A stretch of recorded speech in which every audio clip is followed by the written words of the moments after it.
I think it was a bit rushed, and we're just going to start from the beginning, basically. And as a live show, I think it'll be better anyway. Seth? Sounds good. Okay, good. So I'm just going to start as I did last time, basically. I did watch a little video today about one of the things we're going to talk about today, which was the Chinese social credit scoring system. That's the thing that first sparked my interest in having an episode on a dystopian future. And I found out a little bit more about it today, basically. It's not all across China. It's in certain towns and villages, but it's a sizable amount of people that are involved. And just to give you an idea, one of the aspects of this social credit scoring system, where you can be limited to travel if your social score goes down, is basically 11 million people have been blocked from traveling, which shows you that it's not on a small, it's not on a small scale. And you start off with 1,000 points to start. Everyone gets 1,000 points to start with. And then, how generous of them. Yeah, yeah, it's generous, isn't it? And it goes up if you do something good, and down if you do something bad. And you can get points for helping old ladies across the road. You lose points for kicking an old lady, obviously. And I'd imagine you'd lose points for way more mundane stuff too. Yeah, you will. I mean, obviously, if you did, I would imagine if you made a social media posting criticizing the government, I don't imagine your 1,000 points would last very long. So this is definitely as far as points to Gryffindor. Yeah. It's a form of control for sure. I saw an interview with a guy who was trying to book a flight, but he couldn't because his points had gone down. He made his points go up again by donating to some charities. And he seemed like he still thought it was a good idea, but I'm sure he said that so that his points would go up. I don't think he was going to come on camera and say this is a terrible scheme. He didn't want to lose his flights again. I have to say, I won't say it in the episode. Have we started? Is this the episode? This is the episode. So whatever you're going to say, Anthony, you're going to be in the episode. Sorry. I will say, something that's become very, very overdone in the last couple of years is comparing various real-life situations to Black Mirror, the TV show Black Mirror. Right, yeah. But I have to say, with this particular thing, I find it difficult to hear about it for more than about 20 seconds without thinking of the Black Mirror episode Nosedive, because it's so eerily similar to what they imagined. It really is. Chilling. And I don't know if you saw, but there was an article saying that it isn't similar. But I'm sorry, after watching this video and seeing the interview, of course it's similar. It's definitely similar. And downright dystopian, even. It is dystopian. And the guy who couldn't book his flight, he said he was happy to become a normal person again. And that sounds like something somebody would say in the height of the USSR. Not gonna lie. Yeah. He said with his arm twisted behind his back, basically. So don't worry, the Gestapo have been fine to me. They've been nice. This is wonderful. I'm having a great time here at summer camp. Yes, it's great. Yeah. They served me tea. Yeah, exactly. He did say, although he was blocked from flying or using trains, he was able to catch a bus. So there we are. There is a. Well, thank God for that. Is light at the end of the tunnel. Yeah. So my first question to you two guys would be, what's your initial thoughts about this? I mean, we did have a little rehearsal last week, but that didn't come out well. Let Anthony go first on this. Should we go to Anthony? What's your initial thoughts on this Chinese credit social scoring scheme?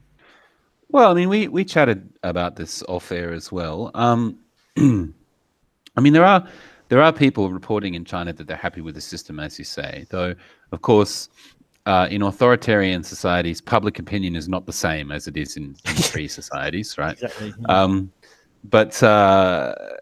Yeah. There are people saying things like, "Oh, people are much more polite than before," and I want to say this is the only thing about it that I can kind of identify with, only because I live in Kazakhstan, and people not all the people there, but there are many acts of huge irresponsibility that would not stand in virtually any other country I've lived in or visited, but which people just get away with in Kazakhstan. Be it like reckless driving, excessive unnecessary rudeness, just blind stupidity in situations where the solution is childishly obvious. And I sometimes have thought in the past, I've sometimes felt frustrated that these people get away with it because the culture enables them. And so in this very limited way, I kind of feel like, I don't know, if there was some guy like my bus driver today who took me to the airport, if there was this bus driver driving a bus with 50 odd passengers in it in the way this guy did today, and he was punished for that, I would think, good, you deserved it. So that's the kind of positive point I wanted to mention. But I think most of the other areas that we've looked at, when you look into them, like there's a kind of nice surface story, right?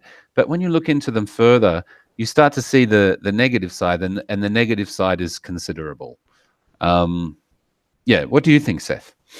I actually think that they're probably going to use what we were just talking about, of that a little bit of positive there, to sell this entire system, for sure. Because nobody wants it sold as have your flight blocked and be held as a prisoner or a hostage within your county, within your city, within your state, within your country even. Nobody wants to have it sold to them as that. So I think that it's definitely going to be make people polite again, make the world great again type stuff that they're going to use to sell this. But I really genuinely don't feel that as far as dystopia goes, this is very far from many places in the quote unquote free world that isn't exactly seeming so free anymore. I mean, there's literally hundreds of thousands of headlines we could go over, and entire news stories we could go over that, definitely reinforce that sort of a point. Yeah, I agree. I think this has been rolled out in China, but I think it could just be an experiment to see how well it goes there, and then roll it out across the world. But yeah, sorry, Anthony. That's all right. I was just going to say, Seth, as you were saying the first part of that, one of those saccharine Facebook ads came into my head, where they go, let's get back to what we're best at, connecting people. And I can almost imagine a similar tone, like the credit score, improving your daily experience, with little acoustic guitar, folksy music in the background. It would be a selling point for sure. You're right. Exactly, because nobody pushes authoritarianism with heavy metal music and blood and gore and spikes and chains and leather. People push authoritarianism with a nice, happy, smiling face and the best of intentions and good times and togetherness for all people. Yeah. I mean, obviously, there's going to be a positive side to this, except for neo-Nazis, with the punk music. But I think you notice that in almost every single major political group, once they reach a certain point there, regardless of left, right, or anything, especially in many Western countries where the political process has been reduced down to essentially nothing more than really like simian scat flinging as far as actual debate goes, because nobody really wants to sit and listen to what somebody else has to say, even to the point of even when we're getting on the Nazis or something like that there, nobody wants to listen to somebody else's perspective, and so it just becomes instant violence, which is quite dare I say Nazi-ish of many people to do. But as far as authoritarianism goes and dystopia goes, I mean, people here in the West like to look down our noses at everybody else in the rest of the world there for being in such old world conditions when it comes to personal freedoms. Yet we have something just so basic. Here's a random aside top story out of CNN.com that I've got here for one of the articles we're going to be talking about today. That just a random aside story is airlines enforce 7-kilogram limit for carry-on bags. Just something so simple as that. A million different things like that all add up in a world that's supposed to be free and open and all this stuff, when there is no real freedom here with anything. And people go, well, of course, nobody could just yell fire in a crowded theater, but we've gone far, far, far beyond that. We left that behind decades and decades ago. but people still want to act as though we're in the freest nation on earth here in America, or just wherever. I know people in Europe act very similarly to that of we're in the first world nations and stuff. We're not one of these disgusting backwards third world countries. Well, I mean, we're pretty much just there as it is right now. So you think it's kind of death by a thousand cuts in developed countries? Oh, exactly. Because once you have people that have been bought out, that have been made complacent with just a little bit of money, just a little bit of success, just a little bit of free food, whatever you want to say, welfare programs, or just business like free cash being injected into the system through fiat currency, that people get a taste for luxury. And so they become far, far, far easier to control and corral, and then normalize all of this absolutely authoritarian stuff that when they were just poor agrarian dirt farmers, they wouldn't have put up with. I mean, obviously there's a lot of nuance to something like the American Revolution, but just think, people were willing to riot at one point over a 7% tax on tea. It's interesting you mentioned the middle class. I've been noticing over the past 4 or 5 years how a lot of autocrats in the world have been setting about with various degrees of deliberateness. I think in Russia it kind of happened by accident, but in other places it's been quite a deliberate strategy to create a middle class, because they've seen how the middle class in quote unquote free societies becomes the defender of the status quo, because as long as they've got all of their comfortable furnishings in their car and their house and everything else they've got a loan out on, they can't afford to down tools at work and go out into the street and protest. So they will find reasons not to, and then that's how you get a kind of conservative tone socially, a kind of status quo tone. Exactly. And I've noticed that autocrats have been taking notice of this. Kim Jong-un is one example.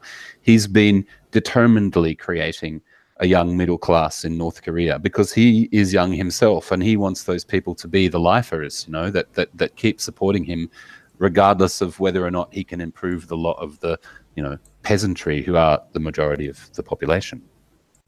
Absolutely. And I think that's kind of in his particular case of North Korea there, it's not exactly like he has a whole lot of choice at this point if he wants to retain control of the country, because North Korea is rapidly going the route of either being assimilated into the greater Korea, or just looking at a literal revolt of the working class. And that's just a fact. And of course, people like the United States and South Korea are definitely doing their goddamnedest to push something like that there. Not that I'm some fan of Kim Jong-un, but to just not understand basic geopolitics would be a disservice to the people that are willing to kill or die over a lot of this stuff.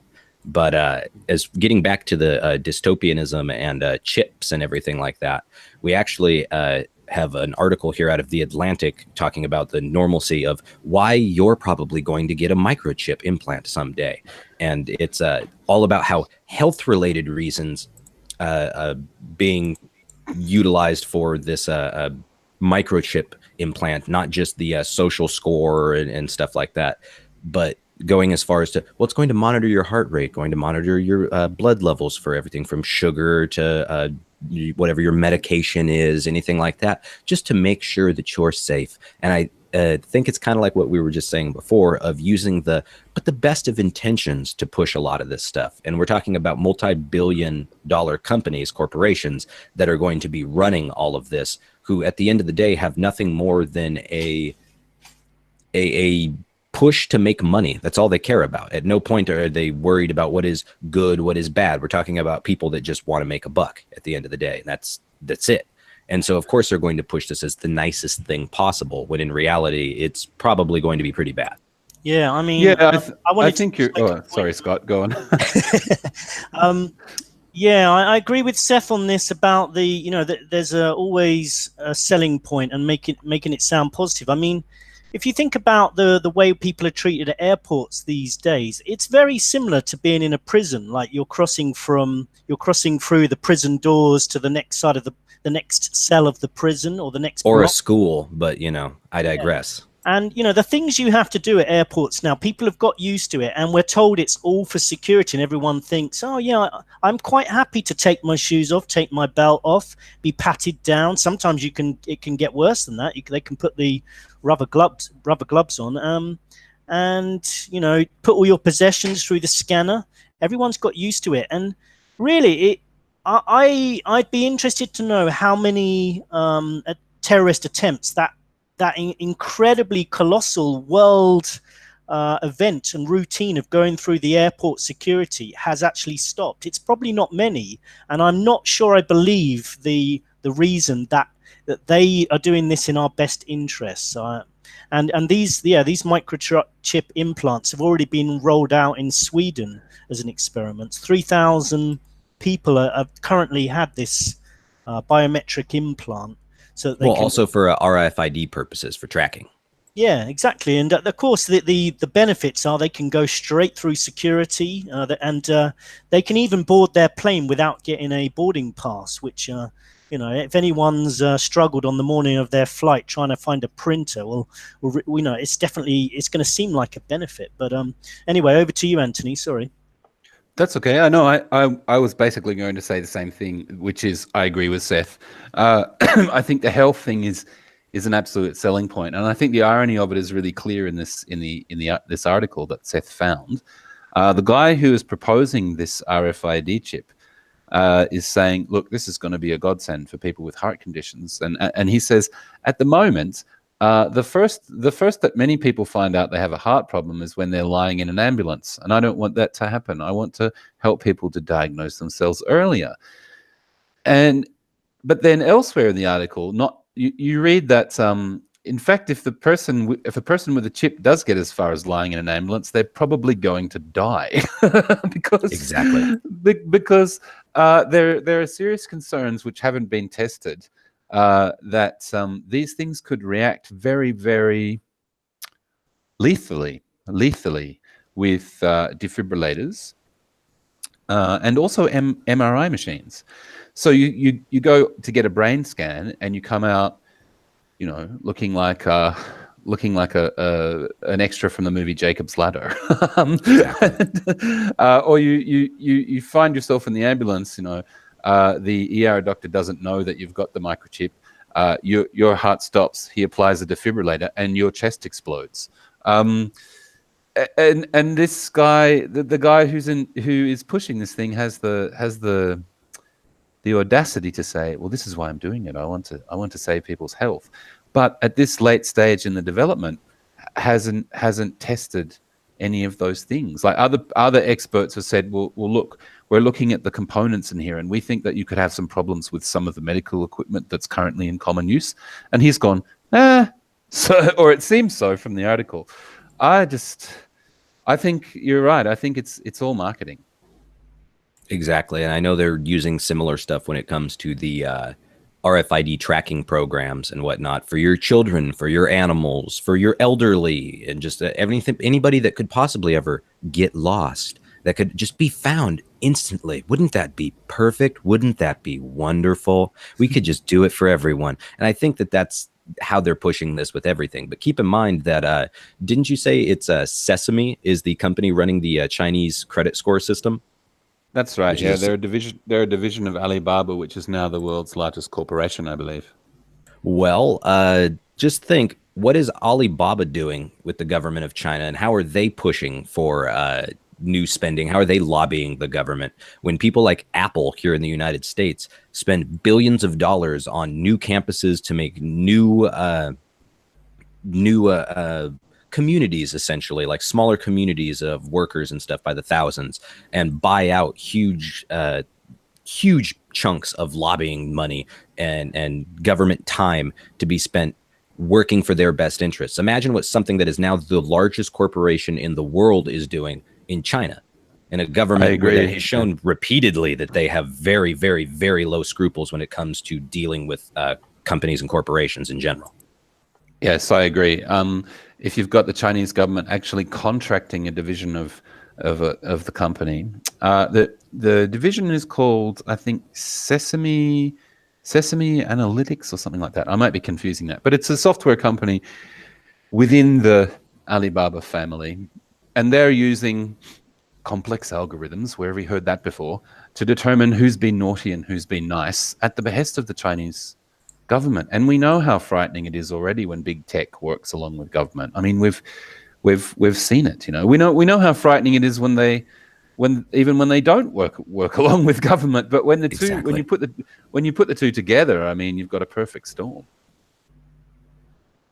Well, and I mean, just imagine what's being done when we have literally billions and billions and billions of dollars being spent by private companies in Europe, in the United States, in Australia, and just all these Western countries.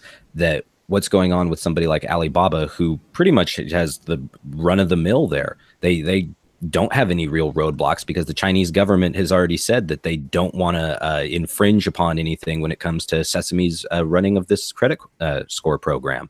And so that itself should be kind of disturbing or telling of how this is going to work and how this is going to play out. But I mean, I hope the algorithms that they're using for this credit score program are going to be just a little bit better than the algorithms they're using for drone strikes and such around the world, considering that we've seen the literal body count that has been created by using robots to do a human's job.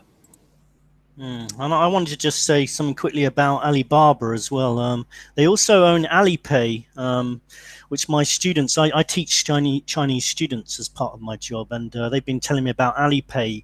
Now, China is actually a cashless society. You can't, if you pull out any cash in China, everyone looks at you like you're kind of a bit strange, because everybody uses WeChat and Alipay to buy everything electronically these days. So they also own Alibaba, and so you can. I'm sure there'll be no collusion there. Yeah, and of course there'll be no collusion with this social credit scoring system. You know, once you control somebody's finances, then you control everything basically. And I just wanted to quickly quote something. I wanted to quote Revelation 13:17, which a lot of religious people will know, the mark of the beast, which some people believe may be this kind of RFID chip, because it says in Revelations 13:17, the mark of the beast, and the second beast required all people, small, great, rich and poor, free and slave, to receive a mark on their right hand or on their forehead, so that no one could buy or sell unless he had the mark. So a lot of people have said that this is what this RFID chip is, and I think there's going to be a real problem if it is rolled out in the West, and I think it will be at some point. I really do. I think it will be voluntary at first, but then who knows how long that's going to last. And I think it's going to be really problematic. I think millions of people are going to say no to any implant. I'll certainly be one of them, partly because I think not just for any religious reasons. I just think it's going to be used to control people, and I'd rather live in the forest, you know, like Robin Hood, basically. What about you, Anthony? Well, I think it's quite conceivable that many people will refuse. I was thinking about this because we touched on it a couple of nights ago when we were testing out our new chat room, and then we had a couple of listeners, and we asked them, "So would you take a chip?" And they went, "No." And I think a lot of people will have that reaction, but then. and so my initial reaction was, well, it's not going to work because so many people are going to say no. Yeah, but then I kind of can I just interrupt you quickly there? I think that's true, that people say they would say no, but I just think when it comes down to it, if you can't buy or sell anything, you can't live basically, and it's going to be a matter of life and death. And I think a lot of people are going to say no initially, but give it a month, and I think most people will be saying yes. Well, I mean, yeah, I mean, and if you think about the things that people do to get hold of tech, they want. I mean, every time, you know, a new iPhone comes out, you know, you get the classic queues around the block outside every Apple store, and this is obsessive behavior. I mean, like, it's fine if you want an iPhone, that's fine, but to spend, you know, to camp out to get one the moment it comes out, that's kind of cultish. And I think people are willing to. There's a certain group of people who are willing to do that for tech. They're just techie people, you know. If a new bracelet comes out that enables you to, I don't know, send your dog a virtual hug while you're at work, they buy it the next day. And so I think those people are definite buy-ins, and I think there'll be a certain amount of social pressure applied to other people. But I also think, if you think of it in terms of George Orwell, not exactly an infrequent reference on shows like ours, but one of the things that I think is probably not discussed enough about the book 1984 is that, in fact, the society of which his characters were a part was not the whole of society. So we always know when we're reading this book, there is the party and then there is the proles, right?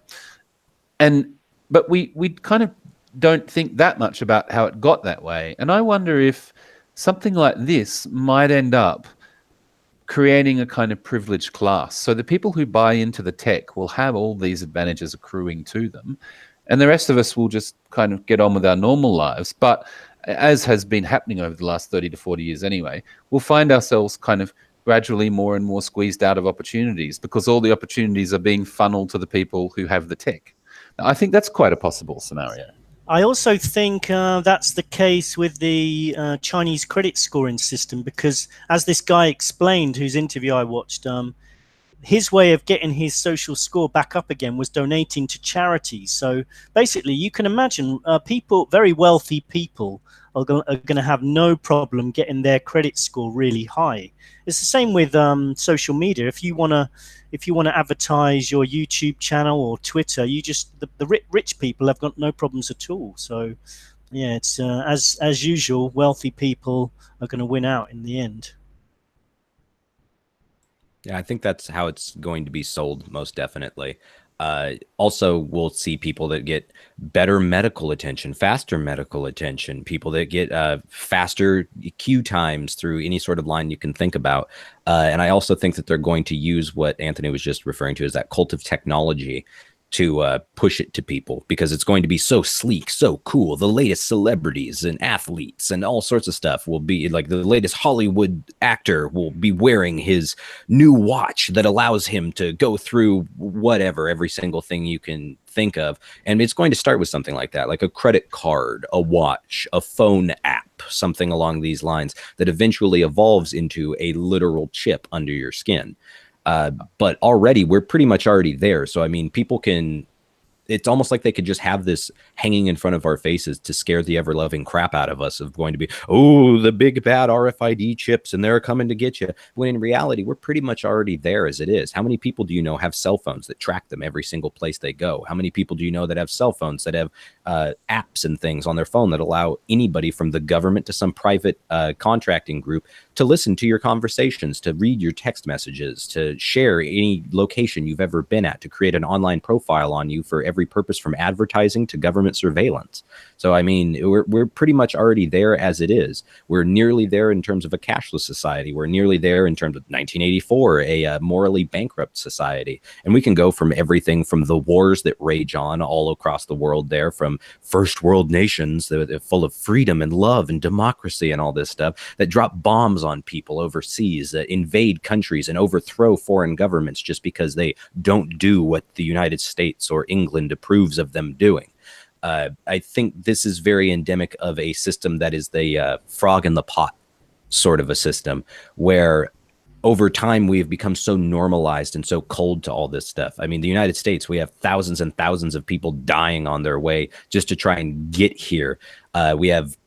But simultaneously, we have people trying to do everything they can to raise money to build a wall to keep all the immigrants out. But by the way, nobody's raising money to deal with the huge homeless problem that is absolutely running rampant in the United States.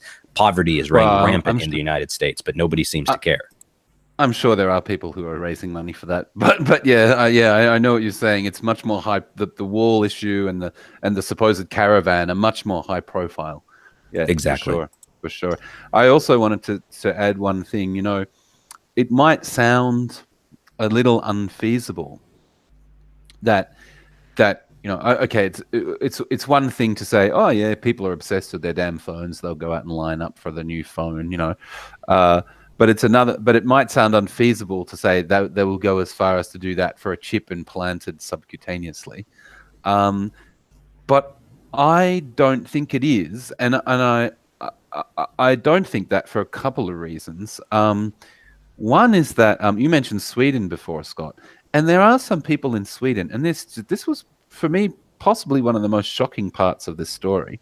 There are some people in Sweden who have had a microchip implanted in their hand as a replacement for car keys, so they can impress their friends by waving their hand at the car, and the car unlocks itself. Now, if you're willing to get tech buried beneath your skin for such shallow reasons, then, you know, when somebody comes along with a supposed actual health benefit, well, yeah, it's a no-brainer for you. But the other thing that makes me think it's more feasible than perhaps it sounds is Alexa and Siri.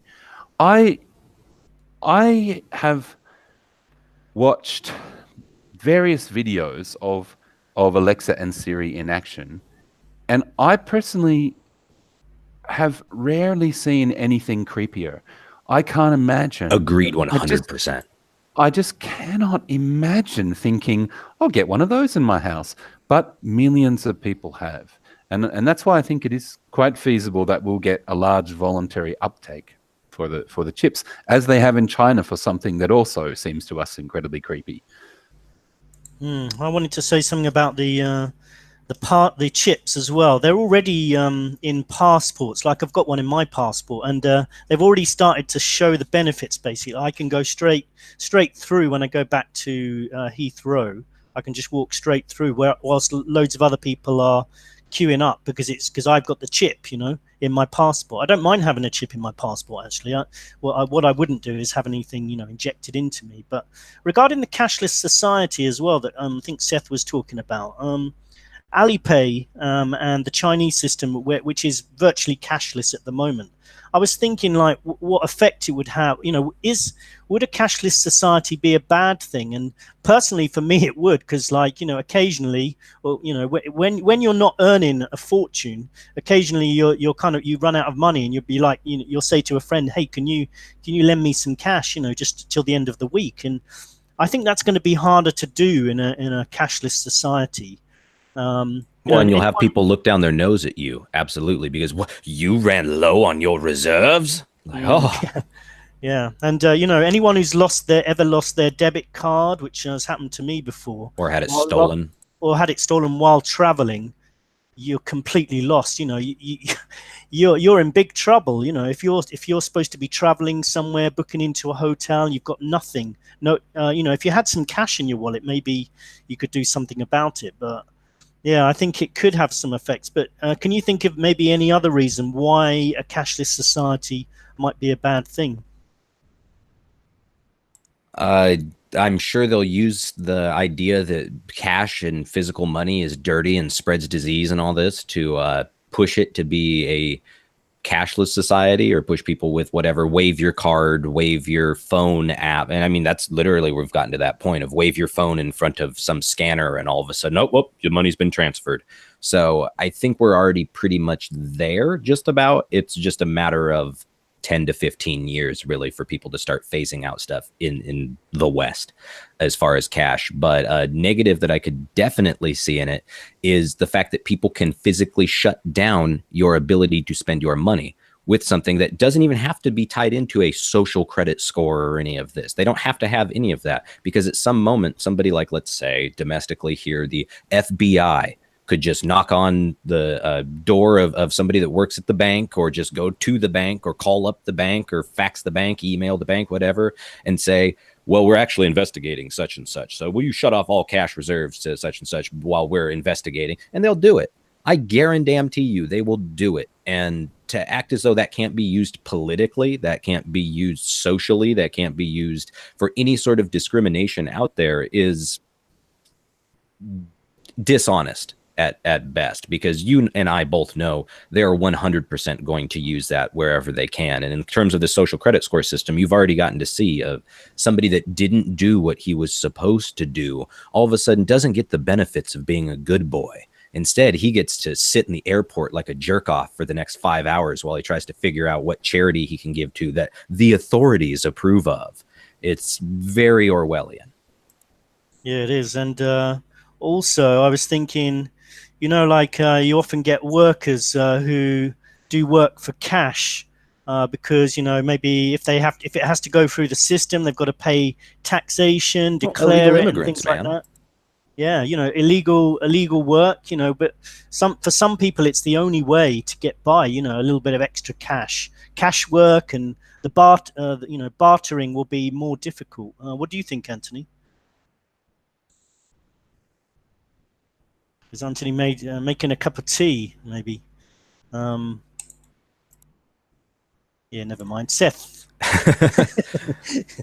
Oh, that's all right. I'm sure we'll have him back here in a second. I know the system's been a little bit weird getting used to and whatnot, so we'll see. And who knows what's going on. But overall, we've seen what people will do with the little power that they've been given, quote unquote, little power they've been given now relative to what we're discussing. But I don't really want to trust a government or a corporation that has been shown to be morally bankrupt repeatedly.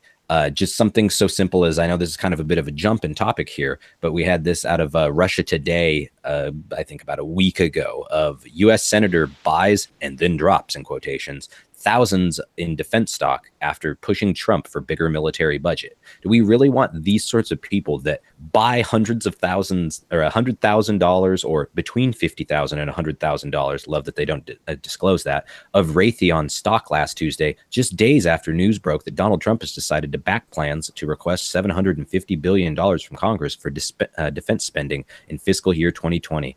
And then after being confronted about it, completely dumped all of his stocks in Raytheon.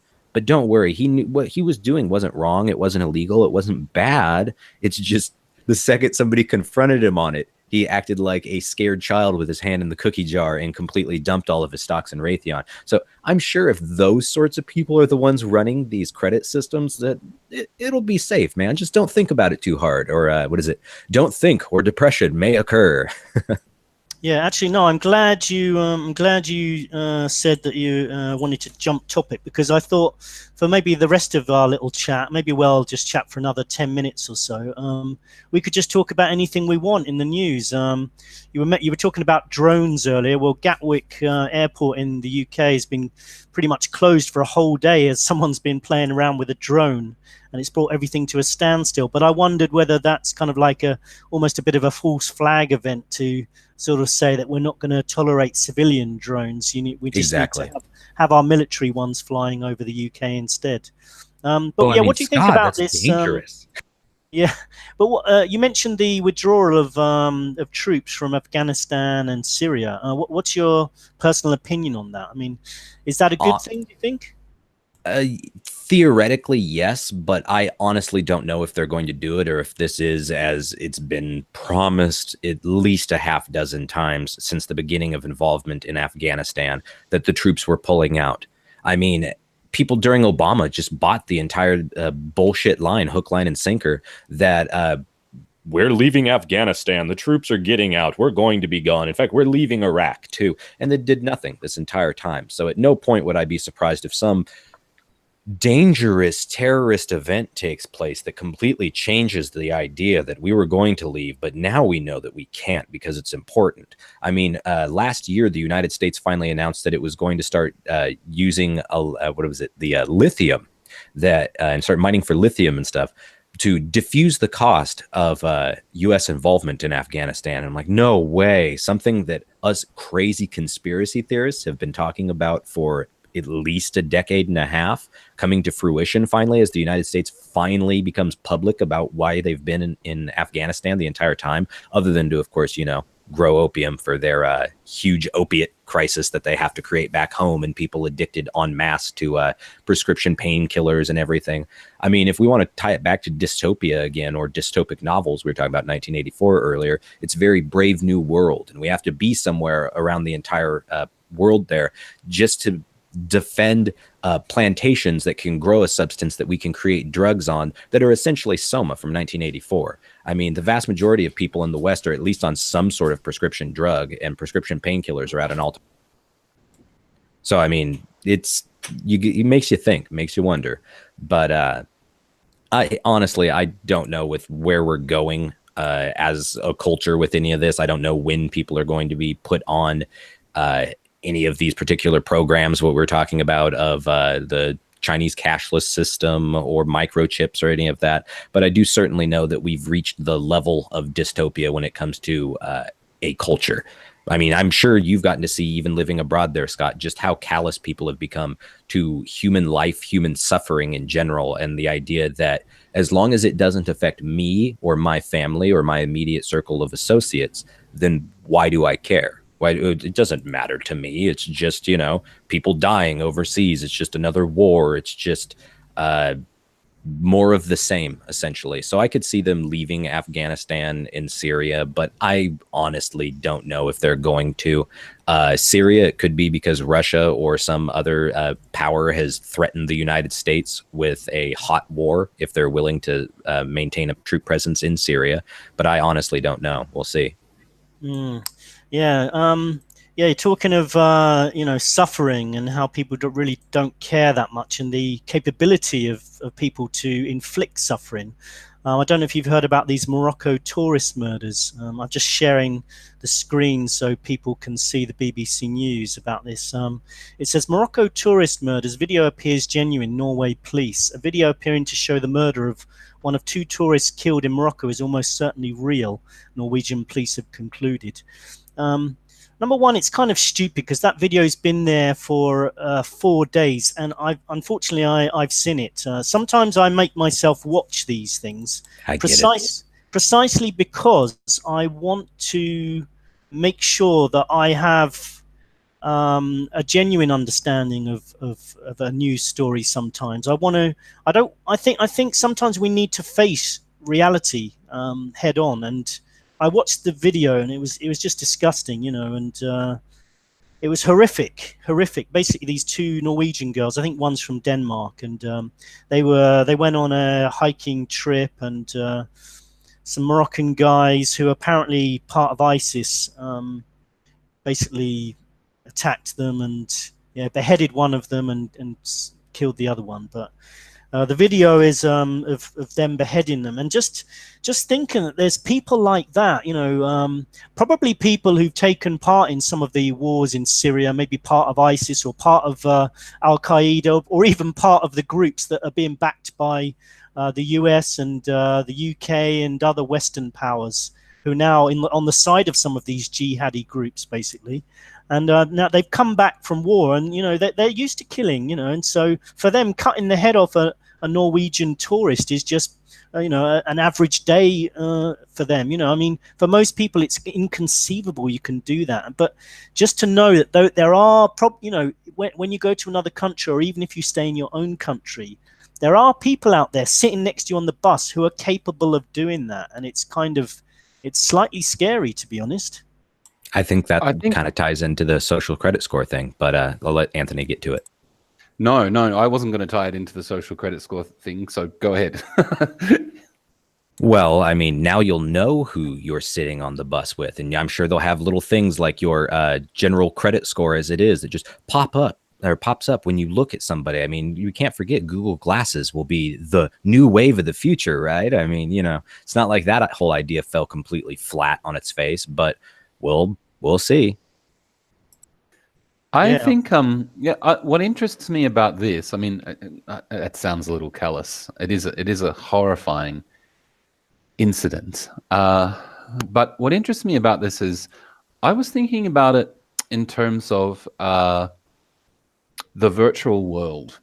I think that a lot of people, I was going to say a lot of young people, but I don't want to make it generational because I don't think it's entirely generational. A lot of people do spend a fair amount of their time in a virtual world, right? And I think for some of those people, this is just a theory, a certain curiosity grows regarding, okay, how different is it to actually be there at a truly gruesome event and take part in it, as opposed to experiencing it virtually. I don't know. I feel kind of conflicted saying this, because it's a little bit like the old violent video games causing murder kind of argument, which I think is Yeah, but not quite causing, but it does lead to a cultural normalization of violence. But so does war, so does movies, television, general culture of war, so does religion, Christianity. Violence becomes very normalized when you combine all these factors together. Yeah, and I think also, I mean, even documentaries, like, I don't know about you, Seth, but I've watched just ridiculous numbers of documentaries on the Iraq War. I just find myself obsessed with that particular historical event. And you see the soldiers talking about how, nothing they saw in video games could ever prepare them for this. And I feel like that's almost unintentional. That could almost be unintentional PR for some people who think to themselves, "Oh my God, that does sound like more gruesome than anything I can do in Grand Theft Auto, to actually smell the smells of dead people and so on and so on." And I just feel like that could be part of the attraction, because we know, for some people, we know that most of the people who become the foot soldiers in these organizations aren't especially religious. If you look at the makeup of ISIS, you do have religious zealots in the rank and file, but the rough structure of it is you have religious zealots at the top, and then you have people coming to make up the foot soldiery who are coming for a whole host of other reasons, which are I think still quite poorly understood, and I wonder if this might be one of them.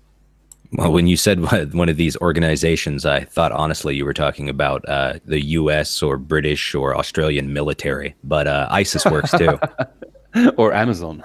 Exactly.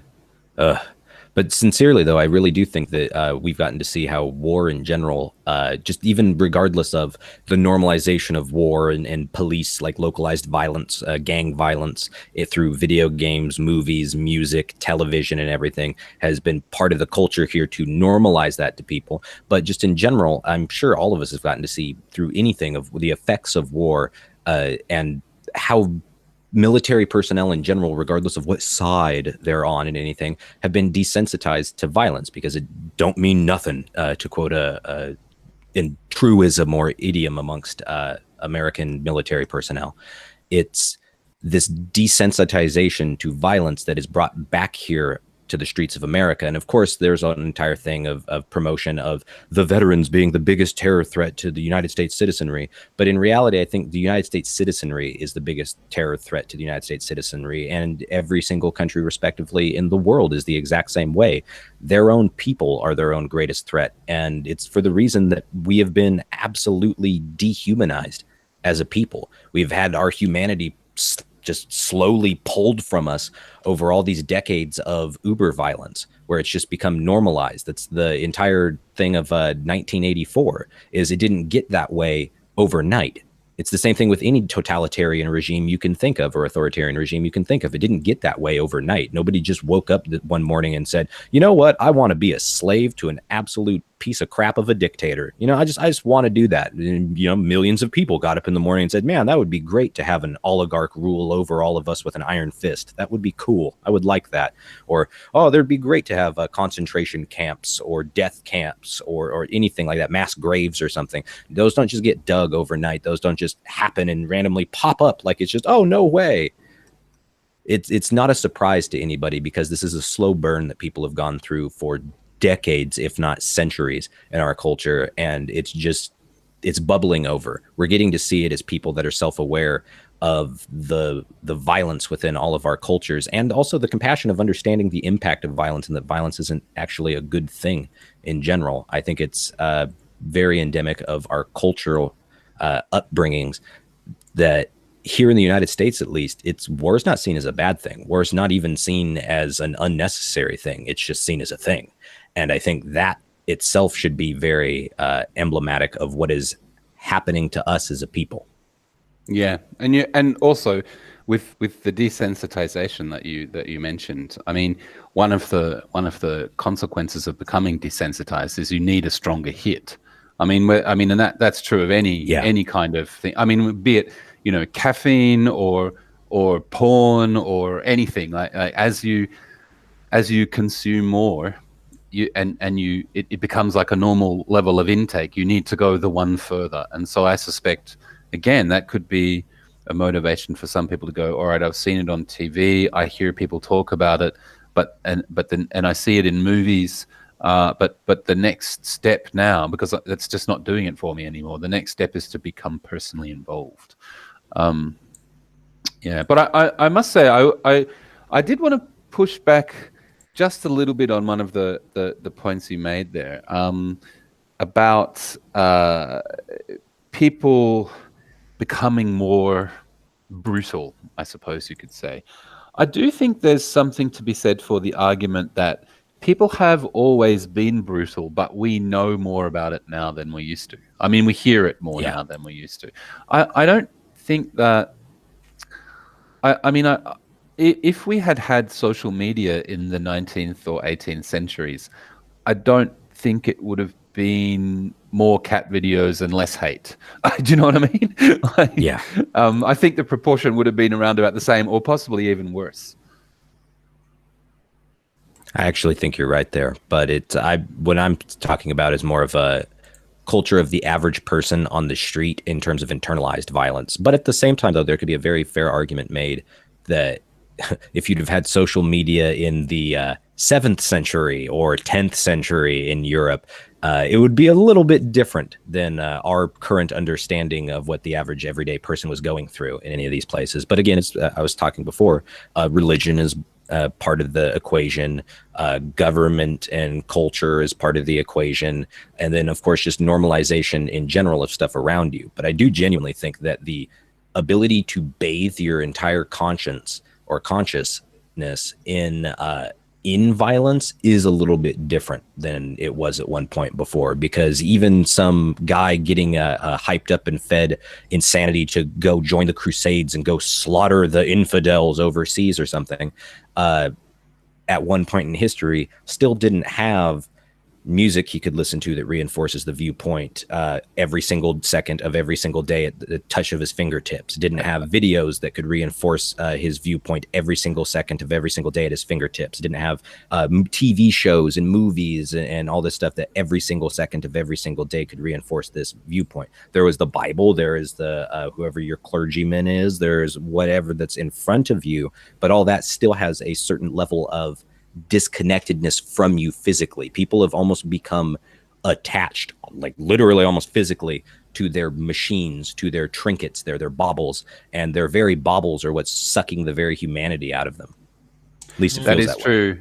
That is true. Though I think one part of people's susceptibility to getting involved in such things hasn't changed. That is to say, Agreed. if you think about the Crusades, most of the people who were listening to, Bernard of Clairvaux and other mouthpieces who were trying to get everybody to get on their horses and go attack the Muslims, I think one reason why so many people were sucked in by that was just sheer bald-faced ignorance. I mean, so you've got your clergyman standing on the hillside giving a speech. I can't remember the name of the guy who was supposed to give the big, okay, the Crusades are going to happen speech in a church, and so many people turned up they had to move it to a hillside.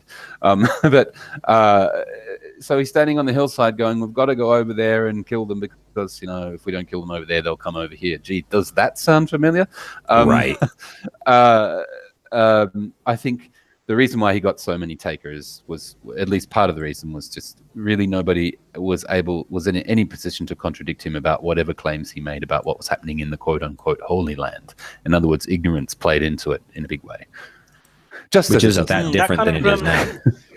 That kind of reminds me of that recent case of that guy who went to North Sentinel Island. The one who wanted to preach Christianity to that tribe, one of the few tribes on Earth that hasn't had much contact with the rest of society. Did you hear about that? No, I hadn't. Yeah, it happened. I'll just pull up the article. Happened last month, basically. A guy called John Allen Cho, 26 years old, U.S. evangelical missionary. He went to the island, and despite them firing arrows at him, he continued walking, and he said he wanted to convert them to Christianity, and of course they basically killed him, basically. I feel a bit sorry for him in some ways, and in other ways, I just think everyone Suicide knows. wish, pretty Yeah, much. it's a kind of suicide wish, really.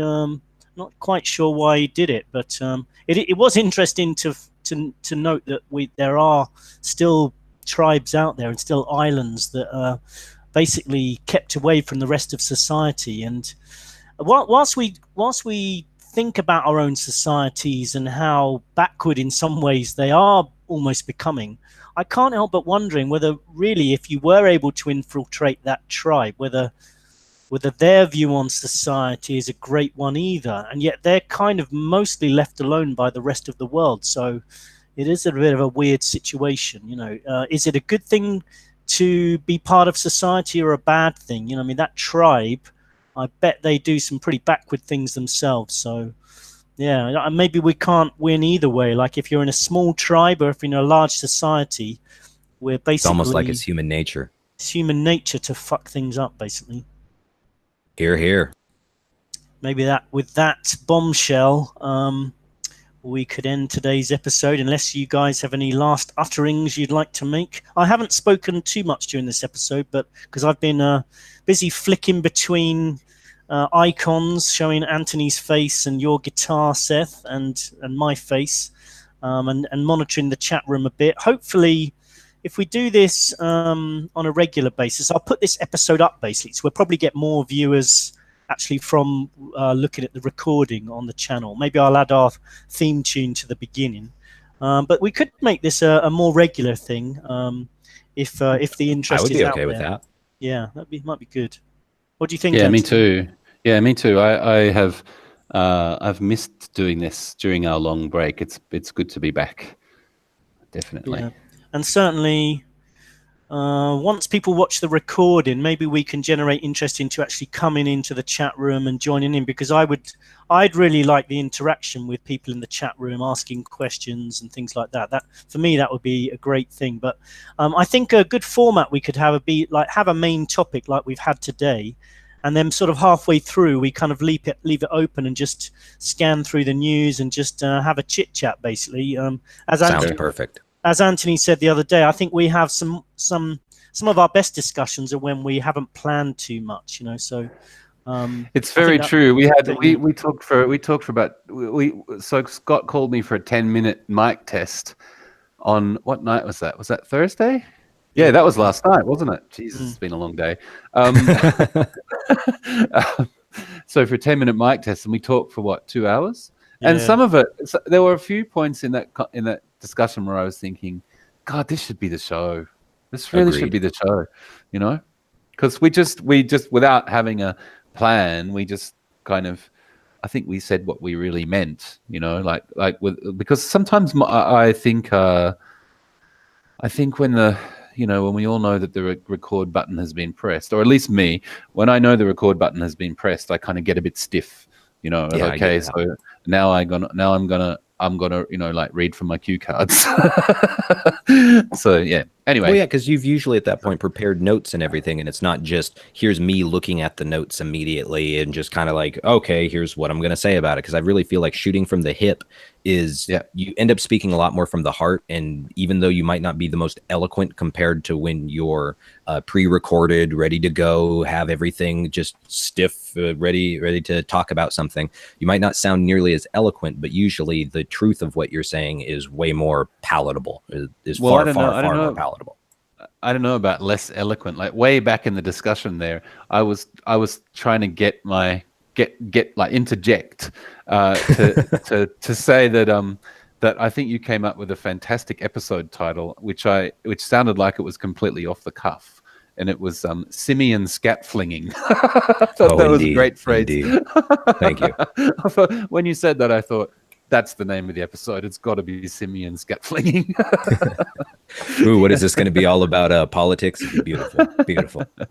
Yeah. Anyway, no, I think it's a good kind of format where we have a basic topic and we do prepare a little bit and we start off that way, and then sort of halfway through I can do a kind of screen share of the news, and we can just talk about anything we want basically, and let things naturally progress from there. So we do a bit of both, I think.